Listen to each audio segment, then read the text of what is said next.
பூகண்டங்களில் பகவத் கதைகள். சிவசக்தி உறையுமிடம் பூமி மத்திய இலாவிருத்தம் எனும் திருவிடம். தவமுனிவர் வாழுமிடம் புண்ணிய பத்ராஸ்வம் கிழக்கு திசையில். பிரகலாதன் அணைய பக்தகோடி துதிக்கும் ஹரிவர்ஷம் தெற்கே. பிரம்மபுத்திரர் சேபிக்கும் லக்ஷ்மீகர கேதுமாலம் மேற்கே. திருவீர் சிறந்தோன் வைவஸ்ய மனு ஆளும் ரம்யகம் வடக்கே. அருதிரு கொண்ட அண்ணல் நீவிரும் பல உரு எடுத்தீர் புவனம் காக்க. ஹிரண்யமயத்தில் கூர்மமாக உத்திர குருவில் பூதேவி சமேதராக. ஆரண்யம் கண்ட ராமனாக கிம்புருஷத்தில்.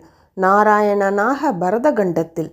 ஆதித்யனாக சந்திரனாக வாயுவாக அக்னியாக ஜலமாக பிரம்மாவாக ஆதிசேஷ நாயகன் நீரே தோன்றினீர் காண கண்கோடி வேண்டும். குருவாயூர் தன்னிலே குடிகொண்ட மன்னனே குருவாயூர் அப்பனே தீராத நோய் தீர்த்து வாராமல் காப்பாய் எந்நாளும் என்னையே.